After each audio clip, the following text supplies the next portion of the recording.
Hello learners, I welcome you all to the 27th lecture of the course on International Investment Law and the Environment. And from this week onwards, we've started discussing cases. We've discussed Metalclad versus Mexico, and in this lecture, we will be discussing ST Myers versus Canada, one other case that is very significant from the perspective of environment and international investment law, because there was an environmental measure that was challenged in this particular case. So, in the very first video, I'll be discussing the factual circumstance of the case. Then subsequently, we'll look at the tribunal's decision, arguments advanced and all of that. So, in this video, I want to focus on the facts of this case. So, the case is ST Myers versus Canada. So, from that you would know this is a Canada is a host state, and the home state is United States, because ST Myers is incorporated as a US corporation, and the president of this corporation was Dana Myers, and 3 other family members were involved in the operation of this company. So ST Myers incorporated a company called Myers Canada under the Canada's incorporation laws, right? So there was that was a vehicle of investment for this US corporation in Canada. So in Canada there was a corporation, that is Myers Canada, which was a subsidiary of ST Myers. So what was the role of Myers Canada? Myers Canada had to collect PCB waste from Canada, and then they will export it to the United States. ST Myers had a plant in Ohio. Ohio is closer to the Canadian border, and that is where they will undertake the remediation, the disposal activity. This was the arrangement. So ST Myers was involved in the business of PCB remediation business. So now you would ask me, what is PCB? PCB is a synthetic chemical compound, polychlorinated biphenyl something, right? So PCB stands for synthetic chemical compound, which contains chlorine, hydrogen and all of that. What is the use of this compound? This is a fire resistant insulating material. Therefore, PCB was used very widely in transformers and other electrical equipments because it's a insulating material, right? So it was very widely used, but then in 1970s research started coming up with regard to how harmful it is for the human health and life, and also it was harmful to the environment because it takes a long time for biodegradation as well. So therefore it had to be disposed either by a landfill, or at least through a thermal destruction process at a really high temperature. So this was a danger for public health as well as environment as well, the compound PCB. So eventually OECD came up with a council decision that PCB will not be used because of the adverse effect and all of that. So countries stopped manufacturing PCB, countries stopped using PCB in the electrical equipments. And PCB, you will find PCB in Environmental Contaminants Act of Canada. Similarly, PCB was also regulated under Toxic Substance Act of United States as well. So it was a regulated compound. So at that point of time, ST Myers was involved in PCB remediation business. That is to dispose of PCB from the earth. That is the thing. Now that with many countries post 1970 stopped using PCB in the electrical equipments, so the entire reserve of PCB is very limited globally itself. ST Myers had their operation in Australia, South Africa, Mexico, Canada and United States as well. They were a global corporation. So what ST Myers want is, they want access to PCB waste because the entire business is dependent on PCB waste. They want access to PCB waste, and it's not like there are going to be new PCB waste generated. That's not a possibility. So any company that is involved in PCB remediation business, they wanted access to the limited finite resources that were already available on the earth.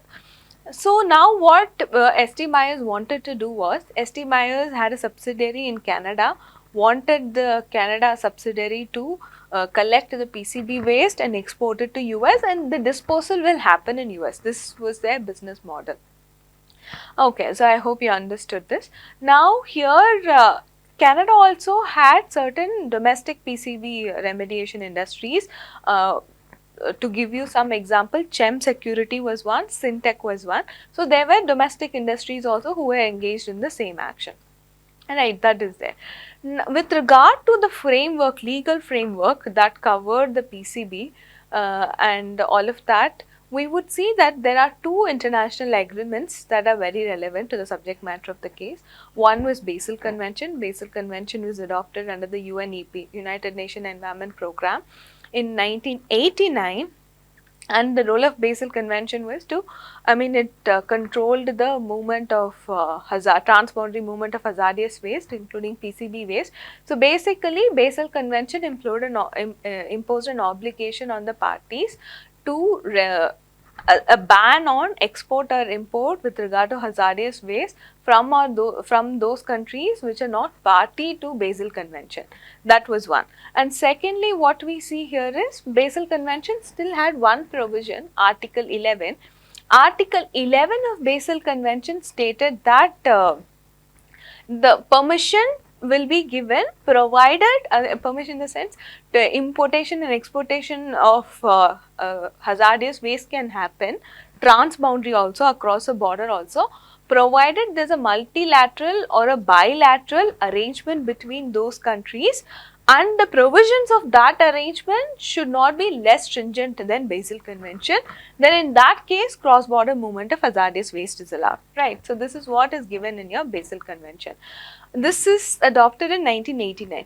Even before Basel Convention, we see there was one convention that is already there between Canada and America in 1986 itself, known as Transboundary Agreement. So basically, this is an agreement between Canada and the United States concerning movement of transboundary movement of hazardous waste. And as per this convention, owing to the long border between Canada and USA, they allowed for transboundary movement of hazardous waste from one country to the other country in order to ensure that the waste is disposed of in an environmentally sound manner. So that is what is a provision of the 1986 convention. So already we see two international instruments are there that are applicable to the subject matter of the dispute. I hope you understood that. Okay, coming back to the domestic framework. So PCB is regulated under the Toxic Substance Control Act of United States, and that act authorized EPA, Environmental Protection Agency of the US, to some sort of a leeway is given to EPA to take a decision on import or export of PCB, right? So that is there. And with regard to the Canada, so in Canada, even before Basel Convention came into force, but after Canada had signed the Basel Convention, it took a decision, the Canadian Council of the Ministers of Environment took a decision that they will dispose PCB waste within the country itself to the maximum extent possible. This is please note, this decision was taken even before Basel Convention came into force, but after Canada had signed it, on the lines of Basel Convention only, they took this particular decision, right? So that decision was there, and eventually EPA had allowed the import of the waste in year 1979, but then they revoked it in the year 1980. So 79-80, the movement of PCB waste had happened, but that is not there. But with regard to Canada, Canada also had a decision, and that is it will to dispose the PCB waste within the country itself to the maximum extent possible. So that's what had come in the Canadian thing. So Canada had three regulations with regard to this. So one was chloride biophenyl regulation. The other was PCB waste export regulation. Then the third was storage of PCB materials regulation. So we are concerned with the second regulation, the PCB waste export regulation. So this particular regulation imposed a ban on export of PCB waste, with an exception that PCB waste can be exported to the United States provided there is EPA's approval, Environmental Protection Agency's approval. That is what was provided in the PCB waste regulations as well. So there are three regulations that are also applicable to the subject matter of the case from the Canadian side, and from the US side we had seen the import permission had to be taken from the EPA. Right, I hope we understood all of these. So one, there are two international instruments that are applicable. These are the domestic instruments that are applicable. Now in 1991 onwards till 1993, we see ST Myers submitting many applications, 4 applications to EPA, asking the permission for import of PCB waste from Canada to the United States. Right, so this is 1991 to 1993, it submitted 4 applications, but in 1994, we see that EPA has rejected these applications. Then afterwards, EPA gives a enforcement discretion allowing ST Myers and 9 other US companies to import PCB waste into the United States from 15th November 1995 to December 1997. Within this period, they can import PCB waste into the United States. Please note, it was not only granted to ST Myers, to other US companies also this was granted. So, November 1995, ST Myers Canada can now start exporting PCB waste to the United States. This is what had happened in the United States. Now going back to Canada. So in Canada, the domestic PCB industries were very worried. Some of them had even made the statement that if US companies are allowed to export PCB waste to the United States, they will finish the entire reserve in 30 days, right? So the domestic PCB industries were worried about the fact that the EPA had granted an enforcement discretion. So they domestically they met with the ministers and then some government officials, the officials of the domestic PCB remediation businesses, for instance Chem Security and all of that, right? So Chem Security and Syntec and all of them did it, but the major player was Chem Security. Chem Security has a plant that is located in Swan Hills, Alberta, and the PCB waste is, you will find PCB waste in Quebec or in Ontario, and geographically Ohio is actually much closer than Alberta. So the transportation cost and then the risk and everything, if you look at it, it is feasible only to get the PCB disposed through Ohio plant, not through the Alberta plant. That's what the geographical location of the plants tell us.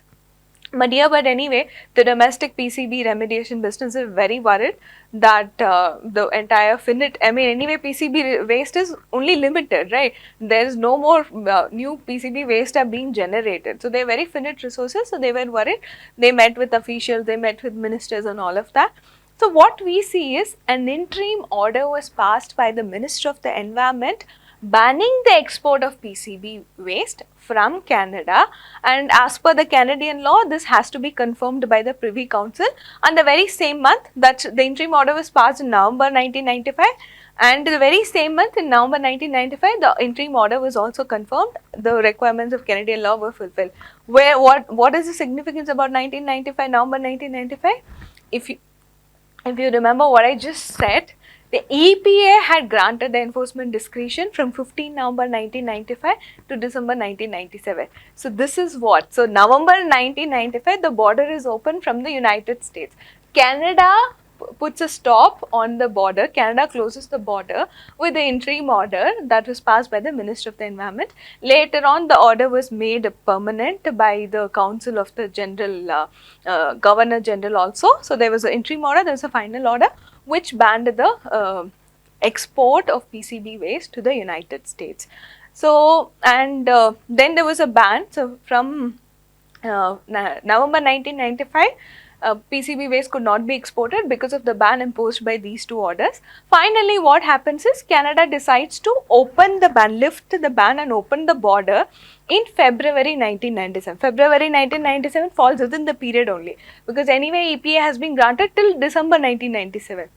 So from February 1997 onwards, they started, ST Myers, started exporting PCB waste from Canada to the United States. Then the border was again closed in July 1997 because of a decision of the US Court, US 9th Circuit Court. Right, so because of a court decision, then the border was closed. This was done by the United States. So essentially, anyway, ST Myers had the permission from the EPA for November 1995 to December 1997. But what happened was November 1995 to February 1997, which is almost 16 months, the border was closed because of Canadian measure. Then they opened the border in February 1997. The border got closed again in July 1997, essentially only for a period of 5 months. ST Myers was in a position to export the waste, PCB waste from Canada to the United States. So now ST Myers had filed an investment dispute against Canada. Basically, they alleged violation of, this is a NAFTA agreement, Canada and US, this is a Chapter 11 arbitration. They alleged the violation of Article 1102, which is a national treatment provision. ST Myers stated that the measure interim order was taken in order to in order to favor the domestic PCB remediation industries, and that is what they have alleged, and that violates Article 1102.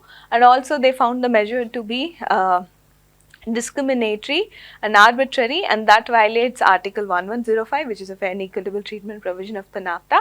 They also alleged a violation of Article 1106, which is a performance requirement provision, and they stated that when an export ban was limited, that meant that PCB waste could only be disposed within Canada.